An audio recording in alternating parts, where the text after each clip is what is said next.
Hello everyone. इस video में हम बात करेंगे एक छोटे से इंपॉर्टेंट टॉपिक की, और टॉपिक है ट्रेजरी बिल। सुना होगा ना आपने ट्रेजरी बिल का, कई जगह पढ़ा भी होगा। ट्रेजरी बिल होता क्या है? तो देखो, ट्रेजरी बिल क्या है कि गवर्नमेंट को जब पैसे की आवश्यकता होती है ना, तो गवर्नमेंट मार्केट से आरबीआई के थ्रू पैसा लेती है। आरबीआई कौन है? गवर्नमेंट का बैंक है। तो ट्रेजरी बिल को समझने के लिए एक टर्म होता है जीसेक, जिसे कहते हैं गवर्नमेंट सिक्योरिटीज, हिंदी में कहते हैं सरकारी प्रतिभूति। उसको समझ लेते हैं। तो जीसेक क्या है? जीसेक जो है वो जब भी गवर्नमेंट को पैसे की नीड होगी, तो गवर्नमेंट का बैंकर आरबीआई है, तो गवर्नमेंट आरबीआई को बोलेगी हमें भाई इतना पैसा चाहिए, रेवेन्यू हमारा कम है, एक्सपेंडिचर ज़्यादा है, तो हमें फंड की आवश्यकता है। तो आरबीआई के पास गवर्नमेंट का प्रिंटेड डॉक्यूमेंट है, सर्टिफिकेट है। क्योंकि आरबीआई जब भी किसी से लोन लेगी ना, चाहे वो इंडिविजुअल से ले, चाहे वो बैंक से ले, चाहे वो किसी फिनेंशियल इंस्टीट्यूशन से ले, उसको प्रूफ देना होगा, कोई सर्टिफिकेट देना होगा।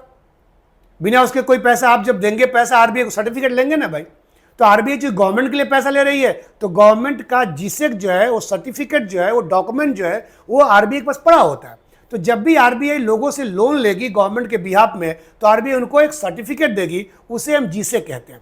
और ये जीसेक जो है दो टाइप के होते हैं। जीसेक मैंने वीडियो दिया बहुत पहले आपको, अब मैं दोबारा एक और वीडियो बनाकर जीसेक पे दूंगा आप लोगों को, उसके लिए टेंशन मत लीजिए। सो जीसेक जो दो टाइप के होते हैं, एक शॉर्ट टर्म होते हैं और एक लॉन्ग टर्म होते हैं।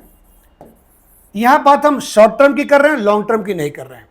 लॉन्ग टर्म जो इनको हम डेटेड सिक्योरिटीज भी कहते हैं, ये 1 साल से ज़्यादा के लिए होते हैं, 3 साल, 5 साल, 10 साल, 15 साल के लिए होते हैं। और शॉर्ट टर्म जो है ये 1 वर्ष से कम के लिए होते हैं। और इस शॉर्ट टर्म जिसे कोई हम जनरली ट्रेजरी बिल कहते हैं। ट्रेजरी बिल मतलब खजाना को भरने वाला बिल। ट्रेजरी मतलब खजाना होता है हिंदी में। तो जब भी गवर्नमेंट को शॉर्ट टर्म के लिए पैसे की नीड होती है, तो गवर्नमेंट आरबीआई को कहती है, और आरबीआई ट्रेजरी बिल मार्केट में बेचती है, कॉमन मैन को, बैंक्स को, फिनेंशियल इंस्टीट्यूशंस को, और फंड रेज करके गवर्नमेंट को दे देती है। और बदले में जो इन्वेस्टर है, जिसने पैसा दिया है, उसको जो सर्टिफिकेट देती है, उसको जो डॉक्यूमेंट देती है, उसे हम ट्रेजरी बिल कहते हैं। तो जब भी कह सकते हैं कि गवर्नमेंट को शॉर्ट टर्म के लिए पैसे की आवश्यकता होती है, तो टेम्पोररी मिसमैच कहते हैं इसको। तत्कालिक रूप से जब गवर्नमेंट को पैसे की आवश्यकता होती है, तो गवर्नमेंट के लिए आरबीआई ये ट्रेजरी बिल बेचती है और फंड रेज करती है। पहले ट्रेजरी बिल जो था वो 5 टाइम पीरियड के लिए था, लेकिन अब जो है सिर्फ 3 टाइम पीरियड के लिए है, 91 डेज, 182 डेज और 364 डेज, यानी 1 साल से कम के लिए। इतने दिन के लिए आप जो ट्रेजरी बिल परचेज करेंगे और पैसा दे देंगे, जब टाइम पूरा होगा आपको पैसा मिल जाएगा, है ना। ये ध्यान रखिएगा कि पहले एडहॉक ट्रेजरी बिल होते थे 7 डेज के लिए और 14 डेज के लिए। अब ये नहीं है। कहीं अगर बुक में लिखा मिले आपको तो हटा दीजिएगा, वो अब नहीं है। अब सिर्फ ये ट्रेजरी बिल 3 टाइप के चलते हैं। ध्यान रखिएगा 2016 से कॉमन इन्वेस्टर भी आरबीआई से डायरेक्टली परचेज कर सकता है। पहले ये नहीं था। पहले आप कॉमन इन्वेस्टर्स हैं, आप कोई कॉमन मैन है, तो आप नहीं कर सकते हैं। ये बैंक के थ्रू कर सकते थे, और बैंक जो आरबीआई से परचेज करता था। फिनेंशियल इंस्टीट्यूशंस आरबीआई से परचेज करते हैं, जिसे हम प्राइमरी डीलर भी कहते हैं। लेकिन अब जो है इसको कोई भी कॉमन मैन भी आरबीआई के रिटेल विंडो से इसको परचेज कर सकता है। ध्यान रखिएगा, ये फैक्ट आपकी जानकारी के लिए। ट्रेजरी बिल पे कोई पर्टिकुलर इंटरेस्ट नहीं होता है। ये क्या होता है? Discount to face value.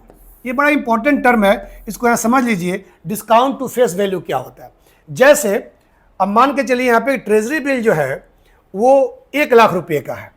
एक ट्रेजरी बिल मान लो ₹1 लाख का है, ₹1 लाख। ये जो हुआ इसका फेस वैल्यू हो गया, ये फेस वैल्यू हो गया, यानी अंकित मूल्य उस पर लिखा हुआ है, प्राइस 1 लाख का ट्रेजरी बिल है। लेकिन क्या कहा मैंने? Discount to face value. ये क्या हो गया? 1 लाख का ट्रेजरी बिल है, लेकिन आरबीआई कहेगा गवर्नमेंट के बिहाफ में कि आप इसको 95,000 में परचेज कर लो, यानी जितना उसका फेस वैल्यू है उससे डिस्काउंट पे ये इशू हो गया। यानी आपने 1 लाख का ट्रेजरी बिल 95 में परचेज कर लिया, 364 डेज के लिए मान लो। और जैसे ही 1 साल पूरा हुआ, 364 डेज पूरा हुआ, 1 साल से एक दिन कम, 364 डेज पूरा हुआ, वैसे ही आप जाके ट्रेजरी बिल जहां से परचेज किए हैं वहां देंगे, और आपको पैसा कितना मिल जाएगा? आपका जो फेस वैल्यू है वो 1 लाख मिल जाएगा। वही इंटरेस्ट हो गया आपको, लेकिन इसमें पर्टिकुलर इंटरेस्ट रेट गिवन नहीं होता है। इसमें क्या होता है कि जो प्राइस है उस चीज़ का उससे कम पे आपको बेचा जाता है, और जब मैच्योरिटी होती है, जब टाइम पूरा होता है, तो उसका पूरा फेस वैल्यू आपको मिल जाता है, और जो बैलेंस हुआ वही आपका इंटरेस्ट हो गया। लेकिन इसको कहते हैं डिस्काउंट टू फेस वैल्यू। इस पर पर्टिकुलरली आरबीआई या गवर्नमेंट ऑफ इंडिया कोई इंटरेस्ट अनाउंस नहीं करती है। ठीक है, तो ये ट्रेजरी बिल का थोड़ा सा कंसेप्ट था, और जो भी आपके इसमें डाउट्स होंगे आप मेरे से पूछ सकते हैं, और इसका जो भी पीडीएफ होगा आवश्यकता अगर हो तो आप लोगों को मैं दे दूंगा। किसके फॉर्म में?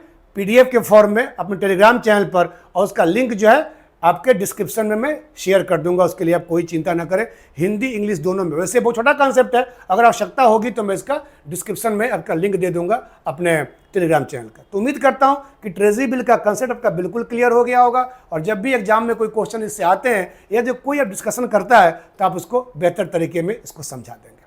So thank you for watching this video. अगले वीडियो में फिर किसी और टॉपिक की हम बात करेंगे। Thank you.